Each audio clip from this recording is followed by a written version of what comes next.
한 주가 빨리 지나가죠? 힘차게 대답하시네요. 지난 주일 찬양 예배 후에 저에게 너무나 좋은 일이 있었습니다. 예. 우리 대한민국에서 제일 좋은 장소에서 식사 대접을 받았습니다. 음식을 대접하는 여인들은 대한민국에서 제일로 아름다운 분들이었습니다. 주방에서 요리하시는 분, 음식을 가져다 주시는 분, 정말 아름답게 보였습니다. 어디서 누구에게 대접받았는지 궁금하시죠?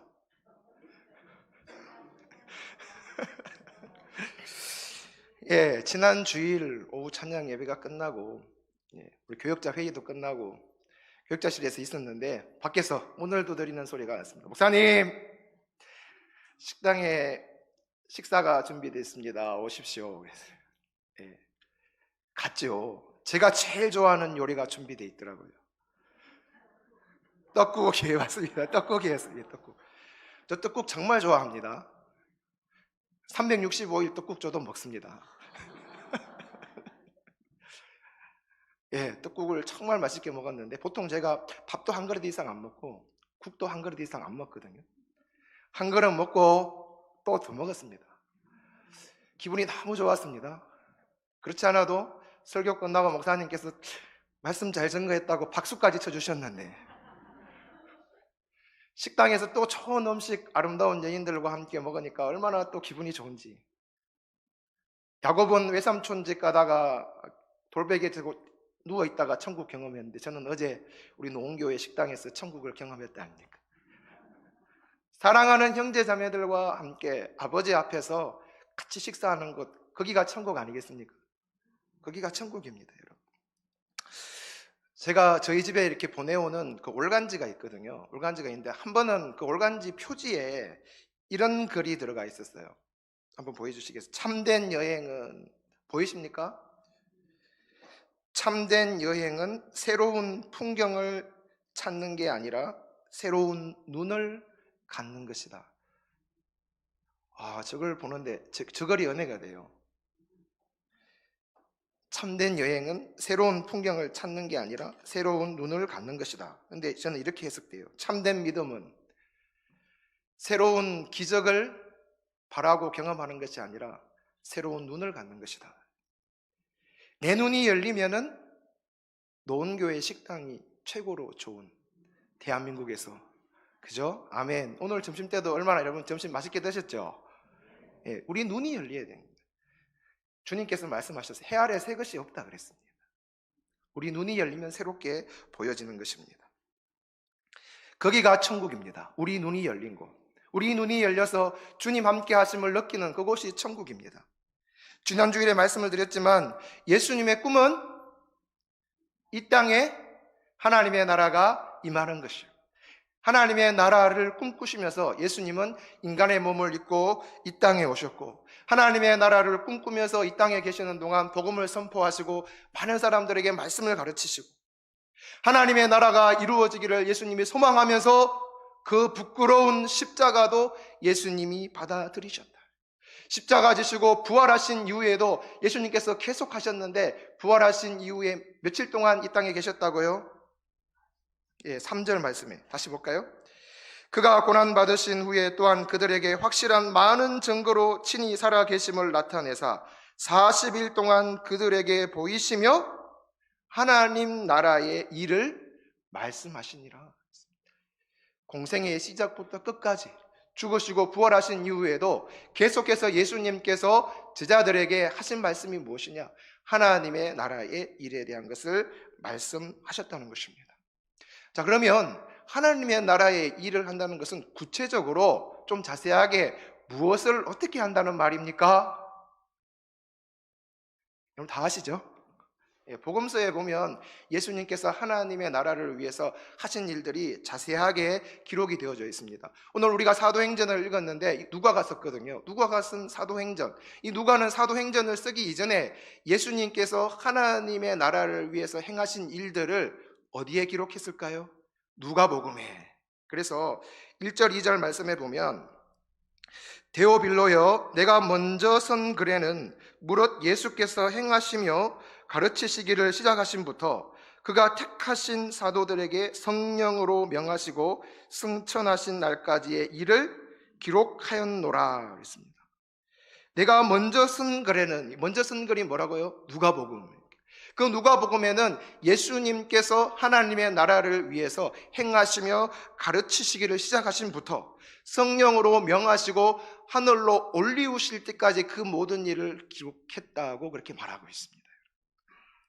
자, 그 누가복음을 보면 예수님께서 공생의 사역을 시작하시면서 세례 요한에게 세례를 받으시고 그 다음에 뭐 하셨죠? 마귀에게 광야에서 40일 금식한 이후에 마귀에게 시험을 받으시는데 그 시험을 이기시잖아요.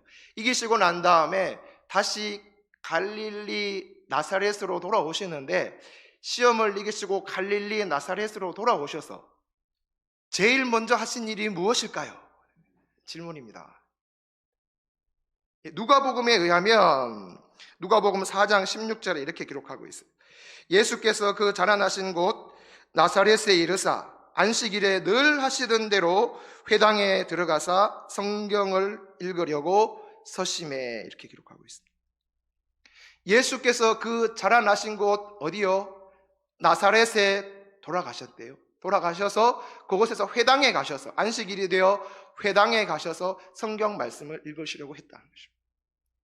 예수님은 어릴 때부터 공생의 사역 그 시작 때까지 또 시작해서 계속 공생의 기간 가운데서도 안식일이 되면 뭐 하셨다고요? 회당에 가셔서 예배를 드리셨다는 것입니다. 오늘 우리는 말 예배를 드리셨다. 그러니까 하나님의 나라를 위해서 우리가 할 수 있는 예수님이 하셨던 우리가 해야 되는 가장 중요한 일이 뭐냐 하면 바로 예배라는 것입니다. 여러분. 어떤 분이 그런 얘기를 했어요. 예배가 살면 교회가 살고 예배가 죽으면 교회가 죽는다. 여러분, 예배란 무엇일까요? 제가 청년 때에 어떤 선교단체에서 이 예배에 대해서 한번 딱 설명해 주셨는데 그것이 너무 제 머릿속에 하나의 그림처럼 박혀 있어요. 예배라는 말은 헬라어로 프로스키네오, 무슨 말이냐? 엎드리다, 절하다. 아주 귀부인이 있는데 그 기사가 다가와서 손에다가 무릎을 꿇고 손에다가 입 맞추는 행위, 그걸 이제 이야기를 하면서 이 예배라는 것은 아주 겸손한 모습으로 하나님 앞에 엎드려서 하나님을 높여드리는 거다, 이렇게 설명을 하더라고요. 그러니까 예배라는 말 자체에 엎드리다 절하다는 그런 의미가 있는데요, 그냥 엎드리고 그냥 절하는 것이 아닙니다. 하나님께서 나에게 베풀어 주신 모든 것들, 나의 은사, 나의 능력, 내가 가진 물질, 내 모든 것을 하나님 앞에 가지고 와서 하나님을 높여드리는 것, 공경하는 것, 그리고 그렇게 할 때에 하나님께서 내려주시는 은혜와 복을 받아들이는 것, 이 두 가지를 합친 것이 예배다는 것입니다. 그래서 우리가 예배 드릴 때는 대충 그냥 와서 앉아 있으면 되는 것이 아니라 정말 내 마음과 정성과 뜻을 다해서 하나님을 경외하고 경배하며 높여드려야 된다는 것이죠. 찬양할 때도 그렇고 말씀을 들을 때도 그렇고 헌금을 모든 순서 속에서 말입니다. 하나님의 나라를 위해서 우리가 해야 되는 아주 중요한 일, 최고의 일, 교회의 사명, 그것이 바로 예배라는 것입니다. 유대인들은 수천 년이 지난 역사적 사건, 출애굽을 지금 또 잊지 않고 유월절을 지키지 않습니까? 하나님께서 애굽에서 총살이 하던 이스라엘 백성들을 구원하실 때 그 이스라엘 백성들이 너무 고통스러워서 힘들어서 하나님 앞에 간절히 기도하고 부르짖었을 때 하나님이 그 기도 소리를 들으시고 그들이 고통당하는 모습을 다 보시고 난 이후에 모세를 보내서 이스라엘 백성들을 구원하시는데 그때 하나님께서 모세에게 하신 말씀이 있습니다. 너 애굽 왕 바로에게 찾아가서 내 백성들을 이곳에서 보내라 하라. 내 백성들이 나가서 하나님께 제사하기를 원하니 백성을 보내달라 하라. 그렇게 말하라고 모세에게 하나님께서 말씀하셨습니다. 출애굽기 3장 18절 말씀해 보면 그들이 내 말을 들으리니 너는 그들의 장로들과 함께 애굽 왕에게 이르기를 히브리 사람의 하나님 여호와께서 우리에게 임하셨은즉 우리가 우리 하나님 여호와께 제사를 드리려 하오니 사흘 길쯤 광야로 가도록 허락하소서 하라. 우리 하나님 여호와께 제사를 드리려 하오니, 하나님은 이스라엘 백성들을 애굽에서 구원하실 때 제사 받기 원하셨어요. 예배 받기 원하셔서 그 이스라엘 백성들을 구원하셨다는 것입니다. 그래서 그들을 인도하시고 그들이 애굽에서 나와서 홍해를 건너고 시내 광야에 이르렀을 때 하나님께서 모세를 통해서 이스라엘 백성들에게 십계명을 비롯한 말씀을 주시잖아요. 그 말씀을 주실 때 그 말씀들 가운데 가장 많은 부분이 예배에 관한 것이었습니다. 예배드리는 성막을 어떻게 만들라, 성전 안에 들어가는 기구는 어떻게 만들어라, 레위기에는 예배를 드릴 때 번제, 소제, 화목제, 속제제, 속건제를 말씀하시면서 아주 구체적으로 이런 제사는 이렇게 드려라 하면서 하나님께서 말씀하셨는데, 그 모세를 통해서 말씀하신 그 말씀들 가운데 가장 많은 부분이 바로 하나님께 예배하는 부분이었다는 것입니다.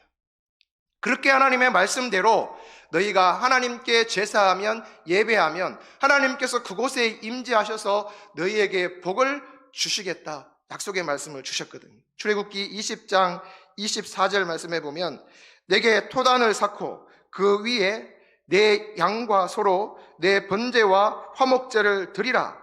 내가 내 이름을 기념하게 하는 모든 곳에서 내게 임하여 복을 주리라. 내 양과 소로 번제와 화목제를 드리라. 하나님의 이름을 위하여, 하나님의 영광을 위하여 예배드리는 그 모든 장소에서 하나님께서 그곳에 임재하셔서 너희에게 복을 주실 것이다, 그렇게 말하고 말씀하셨습니다. 그러니까 이 예배라는 것은 우리가 하나님의 말씀을 따라 정성 다하여 하나님께 올려드리는 것이고, 또 하나님의 은혜와 복을 받는 시간이 바로 그 예배의 시간이라는 것입니다. 여러분, 이것이 얼마나 그러니까 예배가 중요한 것입니까? 우리 노원교회가 교회의 5대 사명을 중심으로 하나님의 나라의 일을 감당하고 있습니다. 5대 사명 뭐죠? 계속 있었다가 지금 이제 현수막 사라졌는데, 예배, 교육, 교제, 선교, 봉사. 그 5대 사명 가운데 맨 위에 있는 게 뭐죠? 예배. 교회의 가장 중요한 핵심인 일이 예배다. 근데 예배를 자세히 보면 여러분, 예배 안에 교육, 교제, 선교, 봉사가 다 들어가 있습니다. 완벽하게 들어가지는 않지만 다 들어가 있습니다. 어떻게 그러냐? 예배 시간에 우리 목사님께서 말씀을 선포하시잖아요. 그 말씀을 선포하실 때 복음을 선포하시기도 하지만 때로는 성경을 풀어서 가르쳐 주시잖아요. 하나님의 말씀, 설교의 기능이 그거예요. 복음도 선포되지만 성경에 있는 하나님의 말씀이 이런 의미를 가지고 있다고 자세히 풀어서 가르쳐주는 역할을 하잖아요. 그러면 그 예배 안에 뭐가 들어간 거예요? 하나님의 말씀을 가르치는 교육이 예배 안에 들어가 있는 것입니다. 우리가 예배 드리고 말씀 듣고 은혜 받았다 하면 감동받는 것도 은혜지만, 감동받는 것 말고 하나님의 말씀을 다시 한번 내가 새롭게 이해하고 깨닫고 몰랐던 것을 알게 되면 그것도 은혜입니다. 부모님이 나를 낳아주신 것만 그것도 은혜지만 나를 가르쳐 주시고 나를 양육해 주신 것도 은혜 아니겠습니까? 그렇습니다. 예배 안에 그것이 들어가 있어요. 하나님의 말씀을 배우는 시간이 들어가 있다는. 그리고 또 예배 안에는 친교라 그러죠. 교제라 그러죠. 이것도 들어가 있잖아요. 그죠? 설교 끝나고 광고 끝나고 우리 다 일어나서 너의 하나님 여호와가 찬양하면서 서로 축복하면서 성도의 교제를 나누지 않습니까? 그 다음에 봉사는요, 예배 드리려면 봉사의 손길 없이는 할 수가 없잖아요. 이곳저곳에서 많은 봉사의 손길을 통해서 예배가 이루어지게 되는 것이고, 선교는 마지막 복음을 전하는, 앞에서도 말씀드렸지만 목사님께서 말씀을 선포하실 때 복음이 선포되면 이 교회, 우리 교회에 처음 나온 사람들이 그 복음을 듣고 회개하고 하나님 앞에 돌아오면 뭐가 되는 겁니까? 이 선교되는 거 아닙니까? 그래서 저는 한때 그랬어요. 예배만 잘 드려도 교회는 든든하고 아름답게 세워져 갈 수 있다. 그만큼 예배가 중요하다는 것입니다. 부흥하는 교회, 모든 교회가 그런 건 아니지만 목사님들의 설교 특징 중에 하나는 설교가 좀 길어요. 긴데 그 설교 내용 가운데 꼭 들어가요. 어떤 얘기가 들어가냐면 아담과 하와, 천지 창조 이야기 들어가고, 인간이 타락했다는 얘기 들어가고, 예수님께서 그 타락한 인간을 위해서, 인간을 구원하시기 위해서 이 땅에 오셔서 십자가 지셨다는 그 이야기가 빠지지 않고 들어가요. 오래 다녔던, 몇십 년 다녔던 성도님들은 똑같은 얘기 또 하신다 목사님. 그럴 수 있지만은 처음 나오는 성도들은 어때요? 처음 듣는 거예요. 그게 복음입니다. 그들에게는 복음이 선포되는 거예요. 그래서 진짜 능력 있는 목사님은 계속 그 얘기를 해야 돼요. 아담과 하와 이야기하고, 타락한 이야기하고, 예수님의 십자가 이야기하고, 기존의 성도들은 아멘 하고 처음 듣는 것처럼 들어주시고, 그래야 이게 교회가 처음 나온 사람들이 이제 회개하고 복음을 받아들이고 또 교회가 아름답게 써가는 것입니다. 그렇게 하시기를 바랍니다. 예. 예, 믿음이 좋으셔서 아멘 하셨습니다. 예. 그렇게 해서 예배 가운데 성교까지 이루어지게 되는 것입니다. 오늘 우리가 말씀 계속 보면 1절 다시 보면 데오빌로여 내가 먼저 쓴 글에는 무릇 예수께서 행하시며 가르치시기를 시작하신부터, 가르치시기를, 예배 다음에 뭐라 했죠? 교육. 그래서 예배만으로 사실 자세하게 좀 깊이 있게 가르칠 수는 없잖아요. 그죠? 부족하잖아요. 그래서 예배 끝나고 주중에 이제 앞으로 목사님께서 1대1 제자 양육도 하시고 큐티반 하시고 하신다 그랬는데, 그런 성경 공부를 통해서 우리가 또 하나님의 말씀을 자세하게 배울 수가 있는 것입니다. 예수님께서 온 갈릴리 바다 주변을 다니시면서 천국 복음을 선포도 하셨지만 제자들을 데리고 하나님의 나라는 이런 거야 하고 복음에 대해서 자세히 가르쳐 주시기도 하셨습니다. 교회에서만 하셨을까요? 예수님이 회당에서만, 교회에서만 하나님 말씀 가르치셨는가요? 아니잖아요. 그죠? 들판에서도 하시고 산에서도 하시고 바닷가에서도 하시고, 그죠? 어느 곳에서나 기회만 주어지면 예수님께서는 하나님의 말씀을 가르치셨다는 거예요. 오늘 우리 교회가 하나님의 말씀을 가르쳐요. 교회 학교에서도 가르치고, 또 새가족이 오면 새가족 양육위원회에서도 가르치고, 또 우리 담임 목사님께서도 말씀을 가르치시고. 그런데 교회에서 말씀을 배우는 것, 가르치는 것만으로는 부족하다는 것입니다, 여러분. 그래서 유대인들은 매일 가정에서 부모님들이 말씀을 가르치잖아요. 가정에서도 하고, 기회를 봐서 기회만 주어지면 상황 속에서 말씀을 가르친다는 것입니다, 여러분. 그래서 우리 다음 세대를 위해서 기도하면서 다음 세대가 아름답게 성장하기를 위해서 우리 교회가 원래 애쓰고 노력할 건데, 교회에다만 맡겨놓으면 돼요, 안 돼요?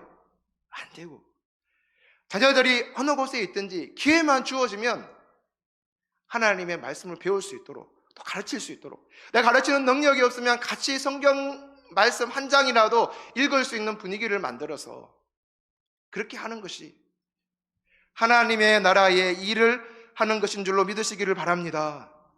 제가 전에 말씀드렸잖아요.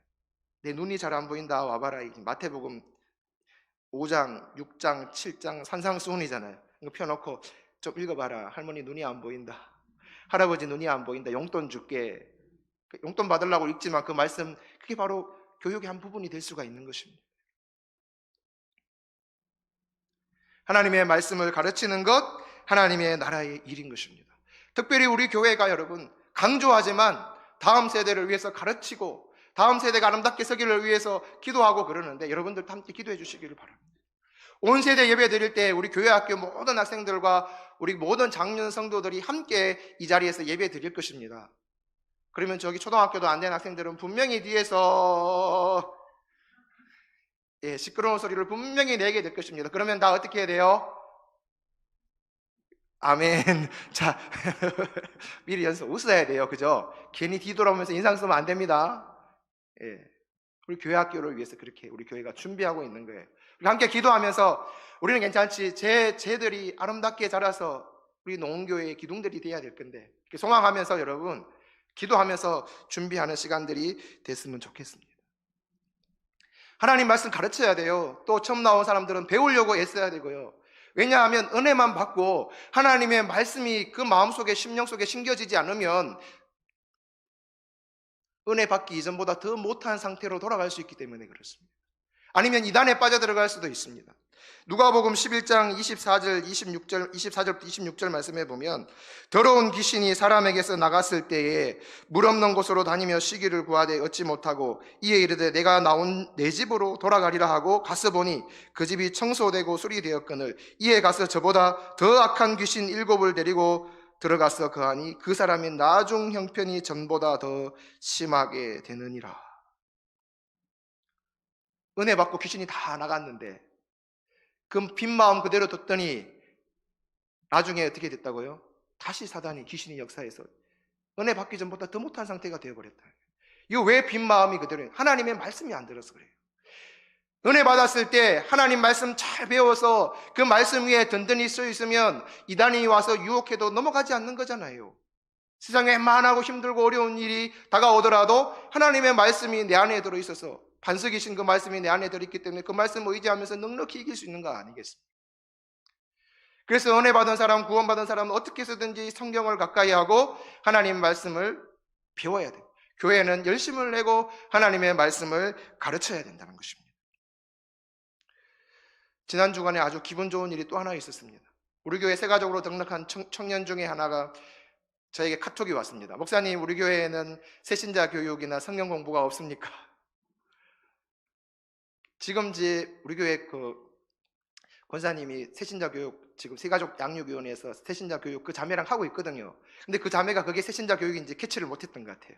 그래서 제가 자매님 혹시 지난 주일날 우리 교회 권사님하고 그 공부하지 않았습니까? 그러니까 맞습니다. 그게 새신자 교육이군요. 그러면 새신자 교육 말고 다른 성경 공부는 없습니까? 청년이라서 제가 청년부에서 성경 공부하려고 지금 계획 중에 있는데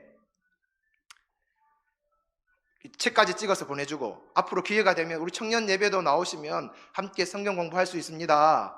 이렇게 하고 이제 대화를 끝냈는데 그러고 난 다음에 제가 마음이 참 좋았어요. 새 가족이 성경 공부하고 싶다면 마음이 좋은 거 아닙니까, 여러분?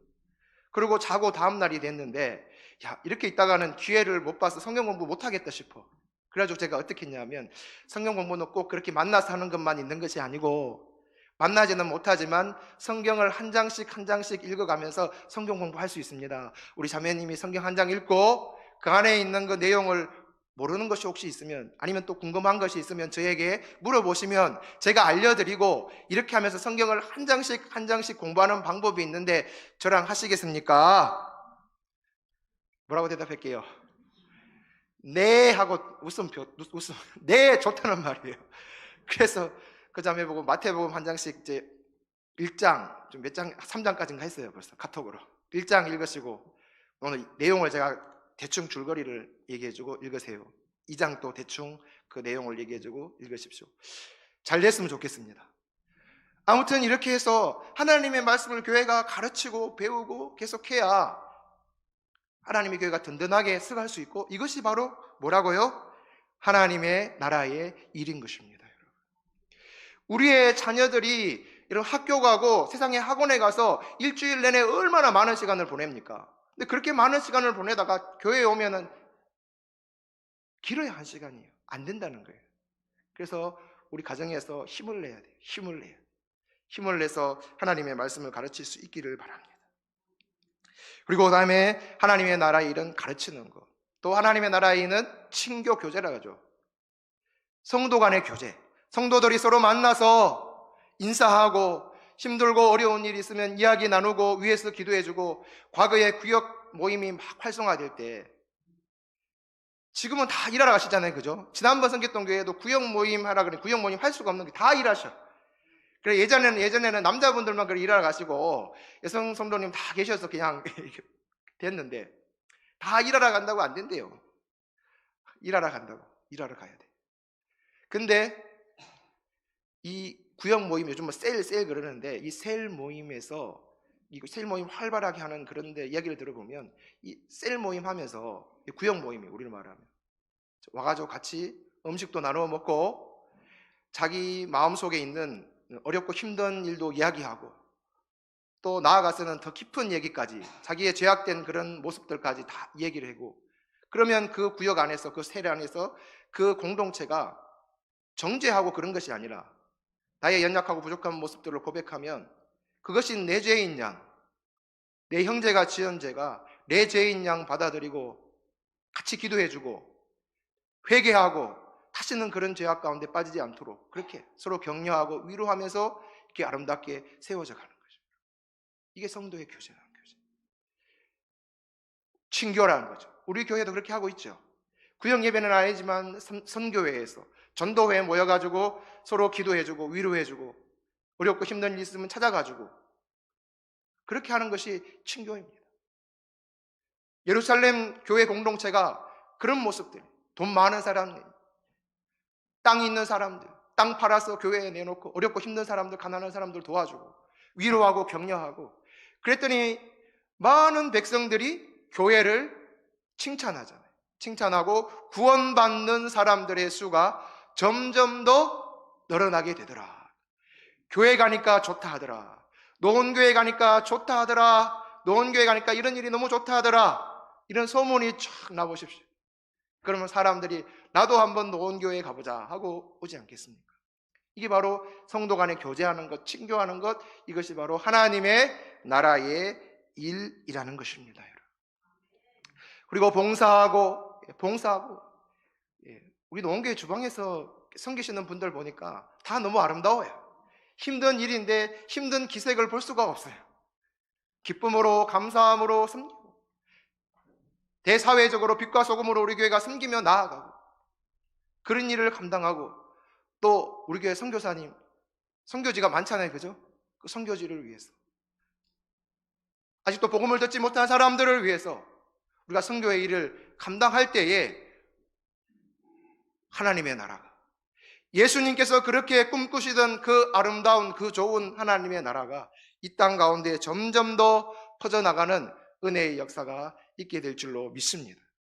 그래서 우리 노원교회가 시작했는데 교회의 5대 사명을 중심으로 담임 목사님께서 강조 5대 사명 예배, 교육, 교제, 선교, 봉사 순서 뭐 바뀌어도 상관없어요.